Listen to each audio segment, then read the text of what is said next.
Welcome to another episode of Auto Focus.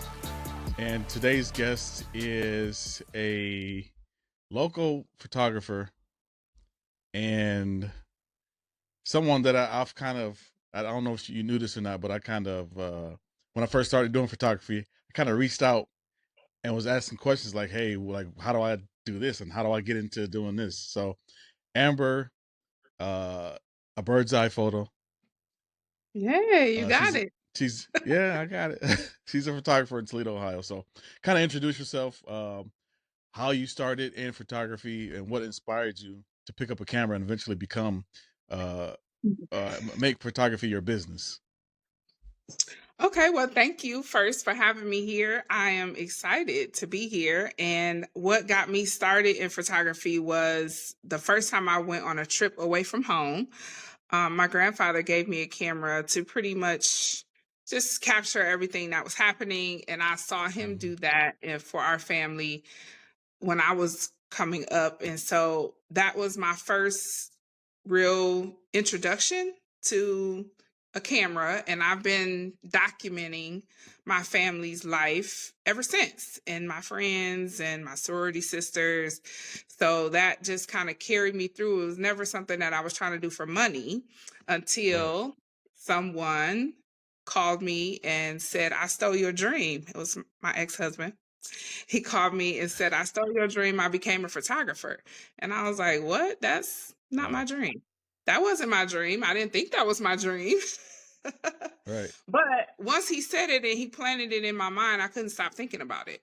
And then I was watching him and he was doing things a certain way that I was like, I think it needs a woman's touch. I think I could do it better. So some stuff was going on in my job. I worked for a grant at the time. I needed a second stream of income. And I decided that the cameras that I had been using were not professional cameras. And I really Mm-hmm. just wanted to step up my game so that I could start charging, because I started off with digital scrapbooking and I was doing books for people, like their weddings, baby showers, stuff like that. And they started asking me to come to take the pictures for their events so that I could Ah. make the book. Right. But I just didn't really like the output that I was getting from the cameras I was using. So I decided the day of my baby sister's cotillion to buy my first professional camera. And I quickly found out how much the equipment cost. So Yeah. I could afford the camera, but I couldn't afford the equipment that the person was recommending that I buy to go with it. So I said, well, I'm gonna have to charge for this. I can't be doing this for free, Mm-hmm. so that I could get the camera. And that's pretty much where it started. I've always wanted to be an entrepreneur, had other little side businesses, but this one just really took off quick. So that's So, what's what. let me ask you, what was your first professional camera? It was a T3i Canon T3i. I bought it from Target, and Mm-hmm. um, it I liked it because I could download the images immediately to my phone and then send them Right. to people. So that was what the I was. Now I think they all do that, but back then. And then also I chose Canon because Canon was really helpful for my shaky hand. What do you use now? Still Canon? No, I actually moved over to Sony about Mm-hmm. 3 years ago because when I decided that I wanted to go mirrorless, they have the adapters where you don't have to buy like all new Yep. lenses. And Mm-hmm. so that's where I went. Back then, Canon So was still Sony like, A7 III? I have a 4. So I have a 3, but 4? my Oh, main camera is a 4. okay. Yeah. I'm ready to get another one, but I don't even know what's next. Yeah, yeah. Sony changed the way I looked at. See, I went from photography to video, so I still do photography sometimes. But my favorite thing to do is shooting Video. video, and Yeah. I like Sony's the chip for the video card is amazing. So that's why I Okay. switched over from Nikon to Sony. Gotcha. Okay. I was never an Nikon girl because I started off with Canon before I was professional. All right. So what was there? When was there a defining moment, or what was the defining moment that you say, okay, this is going to be my career. This is going to be what I'm doing from now on. This is what I love to do. A couple things happened. One of them was I was volunteering a lot at the time I worked at the University of Toledo when I first started, and I had been there many years. I was an assistant director, so I had been on a lot of committees. But Mm-hmm. more and more, as I was getting into the photography world, I kept getting asked to do corporate events. And the president of the university saw me at the Toledo Club and said, "Don't you work for me?" And I was like, "Not today. I'm on vacation." Ah. But it became a thing where they started making me feel very uncomfortable working Mm. there and having my business, because a lot of the students would hire me, a lot of the faculty and staff would hire me for different things, and they did not want me to talk about my business at all Wow. at work, which was hard. Right. And then so I ended up quitting when I realized that I was making the same amount of my take home pay from UT in photography. Wow. And so my girls were in high school or entering high school. And I was like, well, if I just quit for a few years, then I can go back to work after Mm-hmm. they go to college. It took off so quickly because within 3 months, somebody gave me a free studio for a year. What? And so, yeah, Wow. I never had any downtime. And I just said, this is for me. This is it for me. This is the So it kind thing of, that I have been yeah, wanting to do. everything was like put in place for you, right? Right for you to just walk in the Absolutely. door. Yeah, it Wow, was that's such amazing. a blessing. Especially I started in 2012. I quit. It'll be 10 years, July 15th of 2015. That's my I quit birthday. in Wow. 2015. Oh, really? Oh, that's Yeah. cool. So Yeah. yeah, it's a very memorable day for me because it'll be 10 years this year that I quit the university. Wow. And that So was my dream when job. you that was your dream at the university. Yeah, because my mother Wow. also worked at UT and Mm-hmm. got all my degrees from there. So I was in my dream career and took a test, in one of those personality tests. And it was like, you should be a videographer, actually, is what it said. I ended up Oh being a wow. photographer. I mean, the fact that you have the vision to do. I mean, because people don't understand. Okay, I can do that. I can take a picture. You can take a picture, but it takes Yeah, somebody with vision to know what something is supposed to look like, or what looks good, and what doesn't look good, or right. what's appealing to the eye. Like you have Yeah, the eye. yes. Yeah, that's what my father told me early on, which was really crazy to me because I always felt like my father didn't really support my crazy ideas. But this Wow. Yeah. So now that you have your brand, like a bird's eye photo, that's perfect. Like when I when, when you first start putting out your brand name, like a bird's eye photo, I'm like, wow, that is perfect for the name and for the type of business that it is. Like, that's absolutely perfect. Like, how do you brand that, and what sets that apart from any other photography business? Um, I wanted to make sure because somebody called me. Sorry that you can see me. Somebody just called me too. So Oh, okay, that's weird. Okay, so I'm sorry. Ask the question again. no, I'm saying a bird's eye photo is a perfect name brand Oh, for you, just for your name and for the type of business that it is. Like, how did you come up with that? Well, we know how you came up with it because it's your name, but what sets that apart? Like, what makes a bird's eye photo different from any other photography?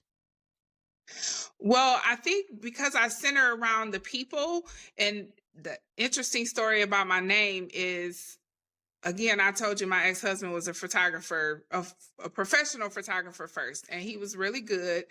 And our last names are still the same. And so I knew I needed to brand myself differently from him. Even though he doesn't live in Mm-hmm. Toledo, a lot of people know him here. And so that was really how I got into real serious about branding, because I knew that everybody would think I was him. Right. Um, and so I wanted to not only my pictures to look different from him, what I shot was different from him because he does a lot of modeling and weddings, and I'm more of I wanted to shoot from the consumer's perspective. So when I started doing weddings, I would sit down during the Oh, wedding and shoot from the second row, because I okay. hated seeing photographers at weddings just like all over the place and in people's way, Right. looking very staged That was, I Mm-hmm. wanted to be different. I wanted it to be from the consumer's perspective, but a professional image. And I wanted Right. the whole company to be very professional so that people would, I wanted to be looked at as a photographer, not a black photographer. I'd rather be a photographer that's black Right. than a black photographer. And so I modeled everything that I did Absolutely. on that thought process. And Yeah. also Like what your makes me, branding is go ahead. no, I was gonna say your branding is very professional. Like you can't tell who owns the business or what, what ethnicity the business is from. Yeah, and that has been an opportunity and a challenge because at first I was like, I don't necessarily want to be the brand, but Mm-hmm. people and I've even today people say they don't know who I am and they don't know my name and they don't know how to say a bird's eye photo right, but they know a bird's eye. Everybody knows a bird's eye. Right. Even when they're talking to me, they don't know who they're talking to until I tell them, which Right. is crazy, but it means my branding worked. Yeah. So how did they say it? How did they pronounce it? Most people call me a bird's eye or a bird's eye view, Oh which wow. what I which This- I wanted to my name to be, but my ex brother-in-law took the name first. So once okay. Angelo, my ex-husband, became a photographer, everybody started becoming a photographer. And Okay. we actually came up with the same name, and he lived in California. I lived here, and I felt like he had more rights to the name than me. And he had hmm already had business cards. So I was like, I'm gonna let him have it. I'm gonna just change it to a bird's eye photo. Nobody remembers the photo Right. part. I was very impressed that you Right. remembered it today. Of course. But yeah, Yeah. No, people just because call me whatever. branding is important to me. That's what I do. So that's like instilled in my head. I know everybody's photography business. I know the names of their business and the logos and all that stuff because I just look for that kind of stuff. Yeah, Um, that's awesome. so how do you describe your style, like your photographic style, and how has it evolved over time? I would describe it as lifestyle, but I know what I need to get for the book. So I'm a print based photographer. hmm All of my packages, you're going to get a photo album. Not necessarily a whole bunch of prints because I know prints are not as popular as they used to be. I remember the days we would get like 20 copies of the same picture. I would rather you Right. get a book with 40 images in it that you can take around. You can put it on your coffee table. And so that's how I shoot. I shoot to be able to put things in a book. So I want to Okay. have the pose pictures, but I also want to have the off guards. I want to have the picture after the picture, basically. And those are the Yeah. ones that can go in the book because you have more space and more room for that. But when I talk about the picture after the picture, my style is also very much so. I want it to be as authentic and the best light possible. So I want it to be a positive, empowering image that people want hmm to put on their wall or want to put on their table, want to share on social media, but also will be something that their grandchildren can see, 30, 40 years from Right. now. Now And then what it involved to, I'm sorry, I was going to answer no, the go ahead. Go rest. ahead. I'm sorry. You didn't finish the rest. Go ahead. Yeah, so kind of what it has evolved to is I'm more of a corporate photographer now than a portrait photographer, even though I still do both. Branding hmm is very important to me because my ideal client normally has a business. Even if they work for someone else, they have a business. And so I want to make sure that they have empowering images to make more money. So Right. now I'm starting to teach entrepreneurship and photography. That's what I've done it for a few years, but this summer is going to be real big with that. So I'm excited. So we can talk about that a little bit later. So how did like you didn't go to school for photography at all, did you? Not at all. No, all my Not at degrees all. are in business. Yeah. So what? Business How did management. you develop and learn lighting and learn how to aperture and all this stuff? Like how did you grow to learn that? Was it like YouTube University, Google, community college? Uh, sort of. I did hire someone Okay. from the beginning for a couple hours to show me some things that I didn't understand because I have never been really a math person. And so I basically hired somebody to teach me the science behind the Mm-hmm. aperture and the exposure triangle and all that. And once I got that, it became a lot easier. But I did a lot of trial and error. Yeah. um I would put it in auto and take a picture and then see what the settings were, and then I would try to duplicate Uh, it. I hey. did a lot of that. Yeah, but and also, to be honest, if it's something new that I want to learn, I call my ex-husband because he got all of that. He don't care about the people, but he know Right. all of the science of photography. And so I even just recently I was like, I'm about to do this beach shoot. I need you to help me with my lighting so that it's not Mm-hmm. too much shadows. And he gave me, these are the settings. This is what you need to go buy. And I went and bought it, and it turned out beautifully.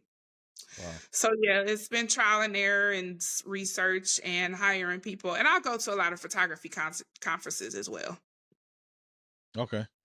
So you kind of answered this question before. Like, do you have a favorite type of shoot that you like to do? Weddings, portraits, branding, lifestyle. Like, what's your favorite, ultimate favorite?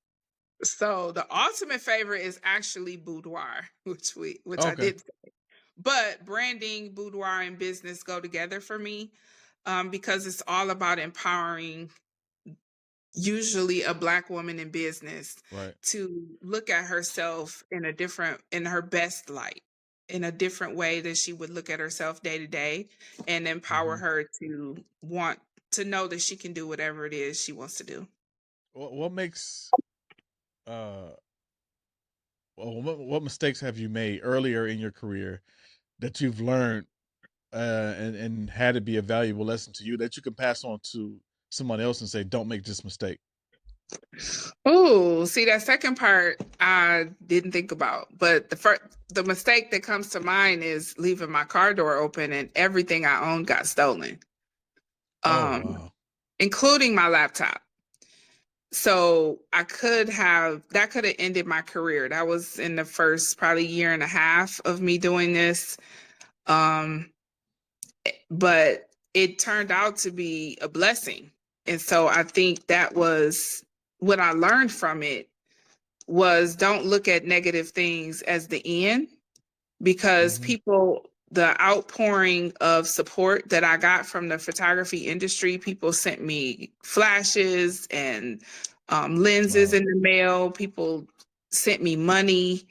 And even during COVID, people purposely wanted to work with me so because they knew that I worked for myself. So I think building networks and having that network, when things like that do come about, you can be okay because people will surround Right. you and help you.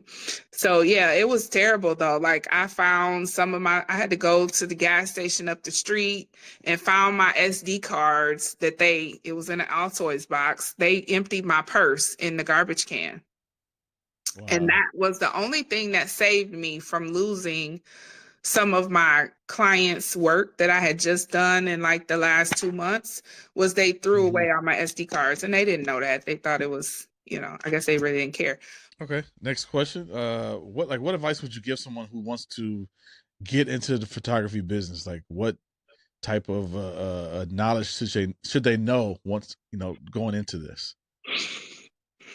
Other than the business side, as a business professional, I definitely feel like the more you know before you start charging, the better it is for you to get into a groove when you start charging. Because if you're good, everybody's gonna want you, especially when you're at that lower price point and you're new and they want to support you.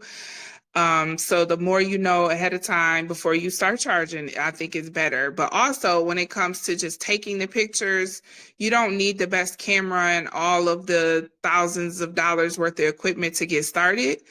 You more so need to get out there and shoot.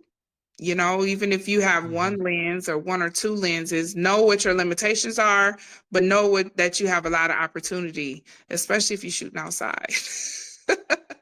Right. And then what I always tell my daughter is, because she's learning more and more, and she has her own camera, both of them, but the one that's doing more studio work is to research before the shoot. I tell her, Google it. Mm-hmm. Google the settings or Right. use ChatGPT and ask, what's the best settings for this if I'm doing maternity or an event, or it's going to be low light. So you got to do a little bit of research to know, like, the venue that I'm about to go into is really dark. So what I could normally do, I might not be able to do today and get the same, quality output, because I think a lot of times when people don't photographers ghost you, it's because they don't like their work. And then they say the pictures got lost, but it's really, Oh wow. they don't want to They show you they what took they got. terrible pictures. Yeah. Yeah. They thought they had it. They thought they had it until they Yeah. had to have it. And then it's like all of a sudden, because I don't believe that everybody's SD cards and computers just be failing. In 13 years, I've No. only had it happen once. And I was still Yeah. able to get enough back to, supply them with pictures. So I don't think it's happening What as happens much. is after the session, they'll look at the photos on the computer and like you can't see anybody's eyeballs. Like it's Right, all blurry. So right. no, seriously, Yes, that's yeah, mostly the problem right there. Is like yeah, everything's blurry. yes. Either blurry and or grainy. Yeah. And Right. then they Yeah. embarrassed. So then they say they can't find it, or they just ghost you for like 3, 6 months, and then you give Mm-mm. up. Right. Yeah. So do some So research. Do what's some next? research. What's next for a bird's eye photo? Like, what are your goals coming up for the summer? I know you talk about the summer program, and what kind of collaborations or expansions are on the horizon? So definitely getting more into teaching, and I've been wanting to teach entrepreneurship for several years, really ever since I Mhm. quit. But I'm very much focusing on it, and everybody wants me to teach photography. So I kind of married the two together, and I'm going to be teaching how I do my business as a photographer. So I'll be teaching some photography and some entrepreneurship. I'm also a Okay. business consultant for the Minority Business Association now. So I can teach other creatives or other business owners, you don't have to be a creative, on how to set your business up to go to the next level. That's really one of the things I'm focusing on. And being Mhm. more of a destination photographer. So I've shot all over the country, but I want to shoot in Paris and Africa. So I Wow. to figure out ways to get paid to shoot in Paris and Africa. Yep. So those are my I next like those goals. goals. Like Italy, Paris, and Amsterdam was places that I wanted to shoot, Okay. and I haven't made it to any of them yet. But Yeah, I eventually. love it. I'd love to Um, do that. yeah. So if you could shoot any person in the world or any event, who would it be or what would it be? So that's hard, but the first thing that comes to mind is Obama, because I was just, it was like '08 when he came to Toledo, and I didn't have a professional camera Mm. yet. And I still look at those images and mad that I don't have better quality photo. I have photos of him, Yeah. but they're grainy and maybe a little blurry. So, like you said, so yeah, that's the person that always comes to mind. But it's more about, I think I have a bucket list, and I've Hmm. been just going through that bucket list over these years, and I'm pretty happy with what I've done. But like I said, I want to get paid to shoot out of the country. In Jamaica don't count for me. I So love that. Oh. I want to go um, over this way overseas. right. So this is a question that I like to ask after every podcast or after every episode. Like, what are three things that you're grateful for? It could be your business, like life, whatever. So what are three things that you're absolutely grateful for? I'm definitely my children. My 3 kids are my inspiration. And my business ties into that, because I was able to quit my job so that I could spend more time with my girls while they were in high school. And also, Hmm. even with my son, he's almost 10 years younger than them, being able to go back and forth, and because he doesn't live here, being able to go back and forth and see him as needed is a blessing from my business. That financial freedom and that time freedom Right. that I have for working for myself is definitely a blessing, and I'm grateful for that. And I'm grateful for family, because my family has really been supportive. Everybody tries to learn how to take a picture of me without it being blurry. That was a joke, but Right. because it's hard. But no, my family has really been very supportive of me throughout my journey with my family, my immediate family, and also with my career. And so I'm very grateful to everyone in my family that has, and my friends, my sorority sisters. I consider them to be family as well. So those, I'm so grateful. Yeah, even as president now, and all the things that I go through as president of the chapter, my sorority sisters, they call and check up on me. You know, they are my extended family too. And what's the sorority? I know what it is, but just for everybody else to know. Delta Sigma Theta Sorority Incorporated. Okay. Okay, Delta. All right. So where can people find you on social media, your business online, and how can they book you? So I actually, if you go on my website, which is a birdseyePhoto.com, and a lot of people don't know it's a bird's eye photo because it's because of my name, Right. Amber. So yeah, a birdseyePhoto.com. There's a link on there. You can click on it, schedule a consultation with me, or just schedule a photo shoot if you want to. But I recommend to schedule a consultation. You can also see my work there, and I'm on pretty much every social media platform as a bird's eye photo, except for TikTok. Is A-List with Amber, because that's my next brand, is A-List. Okay. Okay. Sounds good. Thank you for taking out your time to do this You. this episode with me. I appreciate you, your work, and what you bring to the community of Toledo, Ohio. Thank you so much, and I appreciate you for having me and being the inspiration for me too. I feel like we kind of started around the same time. Yeah, we did. We did. All right. Thank you. And if you want to see this episode, you can also watch it on YouTube, Spotify, and audio version will be on iHeartRadio, Spotify, Apple Podcasts, and wherever you see your podcast. And thanks for listening, and we'll see you next time. Yes, thank you.